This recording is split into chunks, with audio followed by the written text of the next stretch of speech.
अंगारकी संकष्ट चतुर्थीला केलेला हा एक छोटासा उपाय तुमच्या आयुष्यातील मोठ्यात मोठी अडचण कायमची दूर करतो. गणपती बाप्पांनी स्वतः दिलेला हा आशीर्वाद फार थोड्या लोकांना माहीत आहे आणि तो आज तुम्हाला कळणार आहे.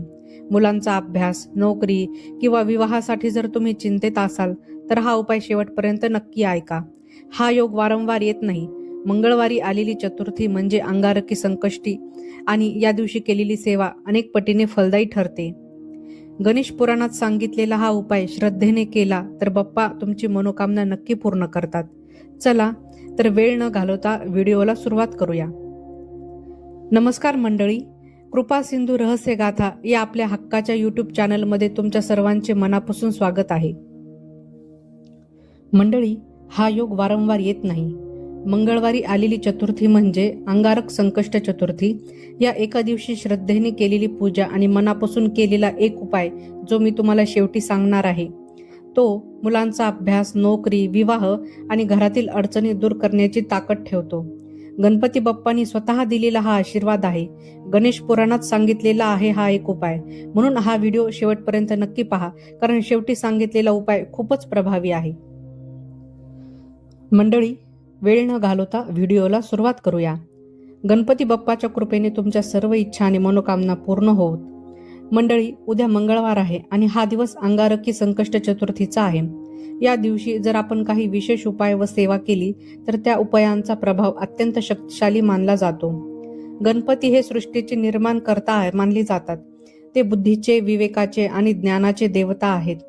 गणपती ही एक वैश्विक देवता असून अबालवृद्धांचे आराध्य दैवत सुद्धा आहे. पराक्रमी असूनही कोपिष्ट नाहीत, तेजस्वी असूनही तापहीन आहेत. म्हणूनच दैवत्व असूनही गणपती आपल्याला अगदी आपलेसे वाटतात. गणपतीची शाश्वत कृपा लाभावी यासाठी भक्त अनेक व्रते करतात. त्यामध्ये संकष्ट चतुर्थीचे व्रत सर्वात महत्वाचे मानले जाते. अंगारकी संकष्ट चतुर्थी हा योग वारंवार येत नाही. मंगळवारी चतुर्थी आल्यास अंगारक योग निर्माण होतो.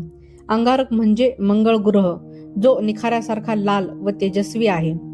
मंगळ ग्रहाने भारद्वाज ऋषींकडून गणेश मंत्र प्राप्त करून गणरायाची कठोर उपासना केली होती.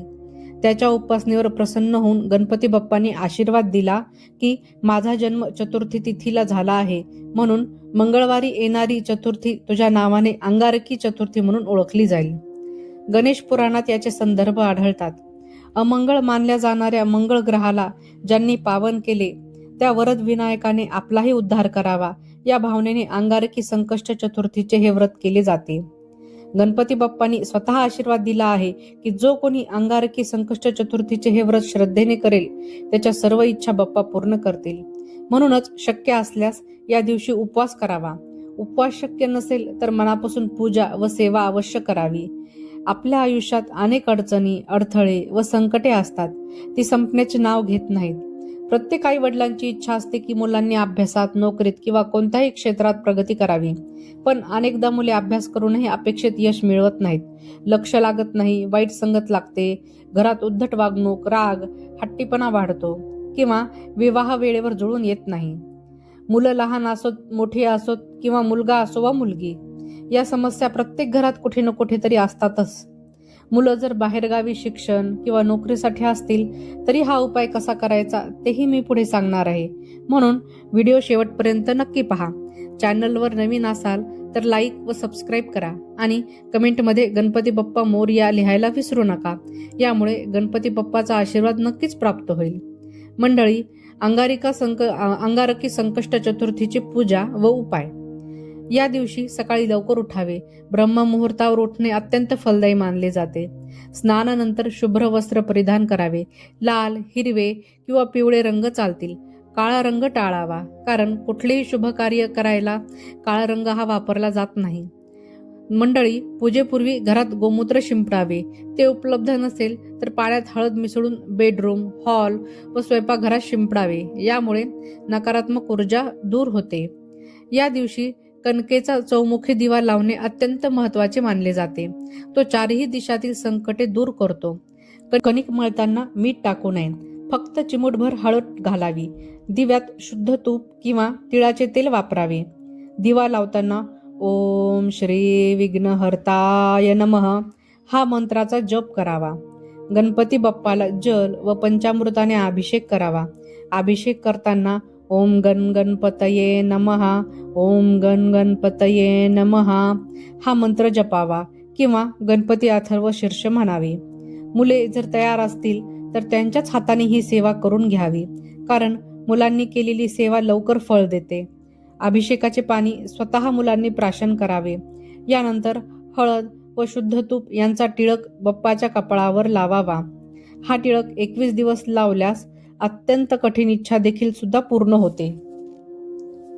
मंडळी, आता पाहूया मुख्य उपायाकडे, जो मी सुरुवातीला सांगितला की तो खूप प्रभावी आहे. तो आहे 108 हिरव्या मुगांचा प्रभावी उपाय. 108 अखंड हिरवे मूग घ्यावेत. हिरव्या रंगाच्या कपड्यावर मंत्रजप करत एक एक मूग ठेवावा. मंत्र असा: ओम गण गणपतये नमः, ओम गणपतये नमः. आणि सर्व मुगाची पोटली बांधून मनातील इच्छा बाप्पाला सांगावी. ही पोटली दिवसभर बाप्पाच्या चरणी ठेवावी आणि रात्री मुलांच्या उशीखाली ठेवावी. दुसऱ्या दिवशी सकाळी ही पोटली गणपती मंदिरात अर्पण करावी. मुलं बाहेरगावी असतील तर त्यांच्या वापरातील स्वच्छ जागी ही पोटली ठेवावी. हा उपाय कुणालाही सांगू नये.